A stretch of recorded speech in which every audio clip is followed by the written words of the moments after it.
வந்து heavy station அப்போவே 8000 case பெண்டிங்காக இருந்தது. சரி, அந்த ஹெவி ஸ்டேஷனை சமாளித்தா. அதுக்கப்புறம் அப்போ அந்த டைமில் ஒரு பனிஷ்மெண்ட் ட்ரான்ஸ்ஃபர்னு பேர் அதுக்கு. என்னை நாங்குநேரி அமிச்சாங்க. நாங்குநேரியில் போயிட்டு அங்கே அப்புறம் கஷ்டப்பட்டு அப்புறம் அடிச்சு பிடிச்சி காக்கா பிடிச்சி ஒரு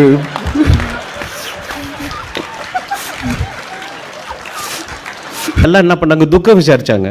போய் உங்களை இது ஊட்டி ஹில் ஸ்டேஷன் வந்து பனிஷ்மெண்ட் ஸ்டேஷனு, அங்கே யாரும் 3 மாதத்துக்கு முன்னே வேலை செய்ய முடியாது, உங்களை போட்டிருக்காங்கன்னு. ஆக்சுவலாக நான் வந்து ஒரு இயற்கை காதலன், நான் ஒரு நேச்சுரல் லவர்.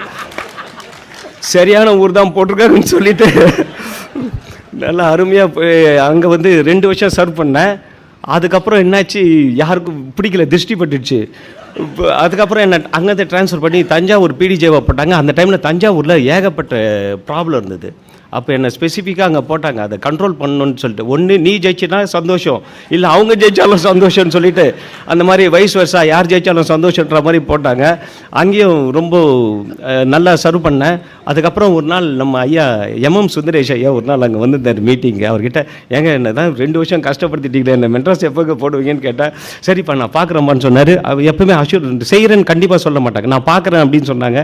அப்புறம் ஐயா எம்எம் சுந்தரேஷ் ஐயா வந்து என்னை கொஞ்சம் அந்த பர்மனெண்ட் பண்ணாத டைமில் என்ன பண்ணாங்க, ஒரிஜினல் சைடில் போட்டாங்க. என்ன ஒரிஜினல் சைடில் ஹைகோர்ட்டில் ஒரிஜினல் சைடு போட்டோன்னே எனக்கு high court original side rules and இது எதுவுமே எனக்கு தெரியாது. ஏன்னா நம்ம சிபிசியை ஃபாலோ பண்ணிட்டு வந்தோம்ல, இங்கே நீங்கள் தனி புக் ஒன்று வச்சுருக்கீங்க, இப்போ ஒரிஜினல் சைடு ரூல்ஸ் அதை வச்சு காமிச்சு பயமுறுத்துனாங்க.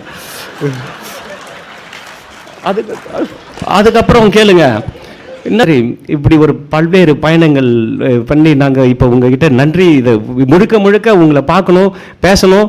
அதாவது இறுக்கமான சூழ்நிலை இருக்கக்கூடாது. என் மீட்டிங்னாலே ஒரு கன்வென்ஷனாக எல்லாம் அழுதுன்னு போனோம். எல்லாம் என்ன துக்க விசாரிக்க ஆரம்பிச்சிடும். ஐயோ ரிட்டையர் ஆகிறியா. நான் நிச்சயமாக நான் ரிட்டையர் ஆகிறத பற்றி வருத்தமே பண்ணல. ஏன்னா 34 வருடம் பெரிய பயணம் பண்ணிட்டேன். அதாவது இவங்கெல்லாம் டைரக்ட். அதனால் நாங்கள் வெளியே போனால் தான் கொஞ்சம் மற்ற எங்களுக்குன்னு சில தனி, அதாவது ஒரு நீதிபதி ரிட்டையர் ஆன பிறகு அவருக்கு நிறைய பொறுப்புகள் இருக்குது. அவர் வந்து இப்போ டிவி இன்டர்வியூவில் பேசுகிறாருன்னா கண்டபடி பேச முடியாது, பொறுப்போடு தான் பேசணும். அவர் இஷ்டத்துக்கு என்னன்னா இல்லை, சமூக கடமை இருக்குன்றதுக்காக சொல்ல வரேன். ஏதோ சும்மா நாங்கள் ஜட்ஜாக ஒர்க் பண்ணோம், வெளியே போயிட்டோம் அப்படின்னு சொல்லிட்டு ஏதோ வித்தவுட் ரெஸ்பான்சிபிலிட்டி, அதாவது கடமை உணர்வோடு வேலை செஞ்சுட்டு இப்போ நீங்கள் கைத்தட்டத்துலேருந்தே தெரிஞ்சுக்கிட்டோம். கண்ணியத்துடனும் இருக்கணும், அது வந்து இதுலேயும் இருக்கணும், கட்டுப்பாட்டோடு இருக்கணும். அது வந்து நாட் ஃபார் நீதிபதி, ஃபார் எல்லாமே அவங்கவுங்க they should not exceed their limit. அது வந்து எங்களுக்கும் இருக்கிறது, உங்களுக்கும் இருக்கிறது. அப்புறம் நான் கொஞ்சம் கோர்ட்டில் கொஞ்சம் சத்தம் போட்டிருக்கேன். யாரையாவது மனசை புண்படுத்தி இருந்தால் நான்